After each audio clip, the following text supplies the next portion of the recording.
देहरादून और बारिश का मौसम, बॉस, इनका ना एक अलग ही मज़ा है। और बारिश में अपनी कैरावैन बाहर ना निकले ऐसा तो हो ही नहीं सकता। एक बार पार्क करके दिखाता हूँ क्या क्या है इसमें।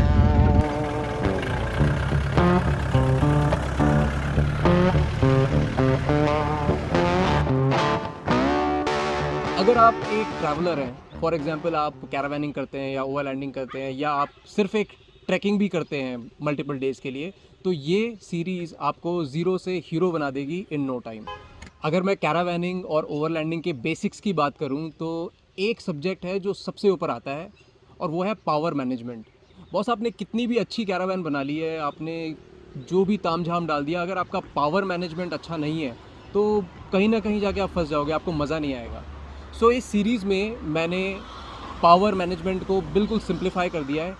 पावर सोर्सेज दो तरीके के होते हैं primarily. Number one, AC, alternate current.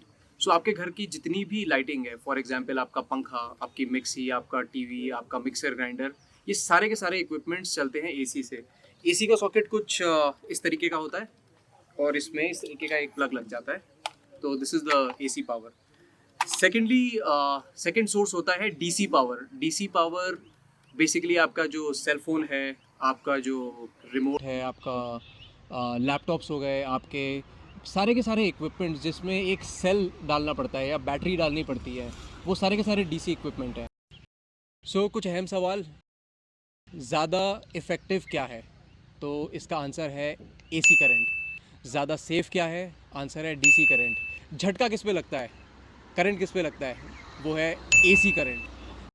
Now आगे बढ़ते हुए आप मुझसे अगर पूछेंगे कि मैंने अपनी कैरावैन में क्या सिस्टम यूज़ किया या मैं कौन सा सिस्टम एंडोर्स करता हूँ, तो मेरा आंसर है एसी करंट।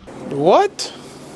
इससे पहले कि आप मुझे गालियाँ दो, आपने बहुत सारे वीडियोस देखे होंगे वेस्ट में जहाँ सब लोग डीसी इक्विपमेंट यूज़ करते हैं। हाउएवर इंडिया में डीसी इक्विपमेंट्स मिलते ही नहीं हैं।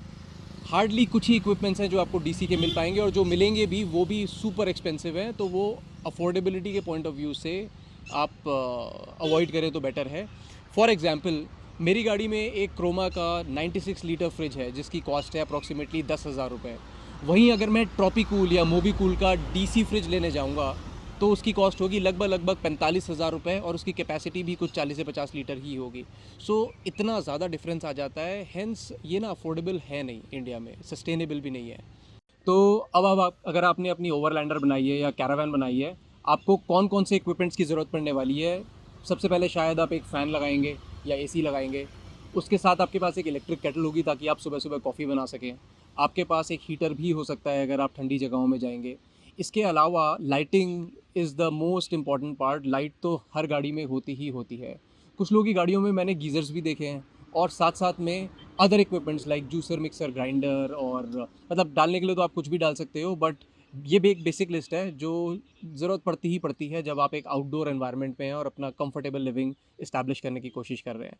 तो इनमें आप अगर मार्केट में जाएं और ढूंढें कि आपके पास डीसी इक्विपमेंट कौन कौन से मिलेंगे, तो आई गेस आपको ज़्यादा ऑप्शंस मिलेंगे नहीं। कुछ टर्मिनोलॉजी की बात करते हैं, जार्गन्स की बात करते हैं जो जनरली यूज़ होती है। सबसे पहला जार्गन है amps. Amp stands for ampere. Ampere is the unit जिसमें हम करंट को मेजर करते हैं। सेकंड है volts. Volt stands for voltage. Voltage वो प्रेशर है एक सर्किट का जो डिफ़ाइन करता है कि इलेक्ट्रॉन्स किस डायरेक्शन से किस डायरेक्शन में जाएंगे। और last but not the least, what. What होता है कि आपने कितनी बिजली, कितनी इलेक्ट्रिसिटी कंज्यूम करी है एक स्पेसिफिक टाइम पीरियड में। अब इससे पहले कि आप इस वीडियो को एग्जिट कर दें, क्योंकि इतना सारा ज्ञान मैंने आपको दे दिया है, तो मैं आपको ले जाता हूँ अपनी वैन में, रियल लाइफ सिनेरियोज़ दिखाता हूँ। मैं दिखाता हूँ किस तरीके का पावर सिस्टम मैं यूज़ कर रहा हूँ, मैंने क्या क्या इक्विपमेंट्स लगाए हैं, पावर मुझे मिलती कहाँ से है, और मैं उसको यूज़ कैसे करता हूँ। सबसे पहले मैं आपको दिखाता हूँ मेरे पास इक्विपमेंट्स क्या क्या हैं जो मैं यूज़ करता हूँ। जैसे आप देख पा रहे हैं काफ़ी सारी लाइट्स हैं आसपास। एक सामने वो एसी लाइट है जो ऑलरेडी ऑन है। मेरे पास ये रिमोट है जिससे ये दूसरी एक लाइट है ऑन हो जाती है, इसको मैं आगे बैठ के कंट्रोल कर सकता हूँ। तीसरा, इसी रिमोट से मेरा एक एग्जॉस्ट फ़ैन है, वो मैं एग्जॉस्ट फ़ैन ऑन कर देता हूँ जब जब मेरे को कुकिंग करनी होती है, तो ताकि गाड़ी के अंदर धुआं ना हो जाए, मेरा एग्जॉस्ट फ़ैन ऑन हो जाता है। इसके अलावा एक लाइट यहाँ पीछे है जिसको मैं जनरली कम ही यूज़ करता हूँ, ये बहुत ज़्यादा हार्श है, वाइट लाइट है। प्लस मेरे पास काफ़ी सारे इक्विपमेंट्स हैं, जैसे मेरे ड्रोन्स हो गए, मेरे कैमरास हो गए, मेरे लैपटॉप्स हो गए। ये सारे के सारे इक्विपमेंट इसी गाड़ी से पावर होते हैं, और टच वुड आज तक मेरे को कभी भी इलेक्ट्रिसिटी के पीछे भागने की ज़रूरत नहीं पड़ी है। मेरा सिस्टम काफ़ी रोबस्ट है। इसके अलावा काफ़ी सारी फेरी लाइट्स हैं जो मैं बाहर यूज़ करता हूँ। इस बटन को दबाते के साथ ही मेरी सारी फेरी लाइट्स ऑन हो जाती हैं। रात को ये काफ़ी एम्बियंट एनवायरनमेंट बना देती हैं, काफ़ी अच्छा सा माहौल बन जाता है। इसके साथ साथ मेरे पास यहाँ अंदर एक 96 लीटर्स का क्रोमा का फ्रिज है जो एसी पे चलता है। वो अप्रॉक्सीमेटली अगर मैं उसको पूरा दिन ऑन करके रखूँ तो एक दिन मेरा पावर बैंक चल जाता है। इसके अलावा मेरे पास ये आ, एक मीटर है जो मेरे को बताता है कि मेरा वाटर लेवल कितना है, गाड़ी के अंदर पानी कितना है, कब मुझे रिफ़िल करना है, कब मुझे रिफ़िल नहीं करना है, एंड ऑल द स्टफ। अब मैं आपको बाहर ले जाके दिखाता हूँ कि मेरा पावर सोर्स है क्या, किस तरीके का पावर सोर्स मैं यूज़ कर रहा हूँ। चलिए बाहर चलते हैं। Welcome back. मैं अब आपको दिखाता हूँ कि अपना पावर सोर्स है क्या। तो अपनी सारी की सारी पावर है यहाँ। इसके लिए एक छोटा सा ये स्विच है, इसको की बोल लीजिए या इसको आप हैंडल बोल लीजिए। इस तरीके से अपना ये पावर सोर्स खुल जाता है। अब एक रीज़न है कि मैंने अपने पावर सोर्स को गाड़ी के बाहर क्यों रखा है। मैं यूज़ कर रहा हूँ लेड एसिड बैटरी। अब लेड एसिड बैटरी से फ्यूम्स रिलीज होते हैं जो कि बहुत ही हार्मफुल है over a period of time. मैंने सोना भी अंदर है, खाना भी अंदर है, तो उस वजह से मैंने अपने पावर सोर्स को बिल्कुल बाहर रखा है। अंदर से ये एक्सेस नहीं हो सकता, अंदर से ये बिल्कुल सील्ड है। किसी को भी कुछ भी एक्सेस करना है वो बाहर से ही कर सकता है। यही वो सिस्टम है जिससे नॉट जस्ट ये गाड़ी, बट जब जब हम लोग कैरावैनिंग करते हैं आजू बाजू की सारी गाड़ियाँ पावर होती है। मेरे पास एक ये 24 वोल्ट का माइक्रोटेक का सोलर यूपीएस है। अब आप पूछेंगे कि भाई 24 वोल्ट क्यों, उस पर मैं एक सेपरेट वीडियो बनाऊंगा कि मैंने 12 वोल्ट के बजाय 24 वोल्ट का सिस्टम क्यों चूज़ किया। फिलहाल ये 24 वोल्ट का एक सोलर यूपीएस है, और इसको सपोर्ट करती हैं ये दो बैटरीज। ये एक्साइड की 100 एम्पेयर्स की बैटरीज हैं। तो बेसिकली मैंने इन दोनों बैटरीज को सीरीज में कनेक्ट किया है और ये सारा का सारा सिस्टम 24 वोल्ट का बन गया है। इसके अलावा मेरे पास ग्रिड सप्लाई के लिए ये एक छोटा सा कनेक्टर है। इन केस कभी बरसातें हैं या अंधेरा है या सूरज तमीज से नहीं आ रहा है इन विंटर्स प्राइमरीली, तब मैं इसको किसी ग्रिड में कनेक्ट कर सकता हूँ और मेरी बैटरी चार्ज हो सकती है। ऐसी नौबत वैसे कभी आई नहीं है, बट फिर भी this is an important thing overall. अब मैं आपको इस गाड़ी का सबसे एक्साइटिंग पार्ट दिखाता हूँ जिसके लिए काफ़ी सारे लोग मुझे रोज़ के रोज़ क्वेरी भेजते हैं। ये है वो मैजिक रिमोट जिससे मैं इस रूफ को ऑपरेट करता हूँ। All you have to do is just press this button and boom, the roof starts elevating. मेरी रूफ ऊपर जानी स्टार्ट हो जाती है। अब ये रूफ ऊपर क्यों जाती है? सबसे पहले तो अंदर खड़े होने की जगह नहीं है, तो मैं अंदर खड़े होके कुकिंग कर सकता हूँ। एंड सेकेंडली अगर मेरे कभी गेस्ट आ जाएं या कभी नीचे जगह ना हो या मैंने बाइक खड़ी करी हो तो मैं यहाँ ऊपर भी जाके सो सकता हूँ। अब ये और भी ऊपर जाती है बट इसको फिलहाल मैं इतना ही ऊपर लेके जाऊंगा।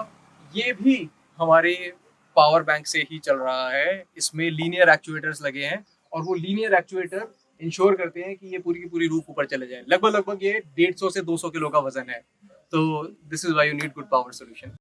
ये कुछ इक्विपमेंट्स हैं जो मैं यूज़ करता हूँ रोज़मर्रा की ज़िंदगी में। एक फ़ैन।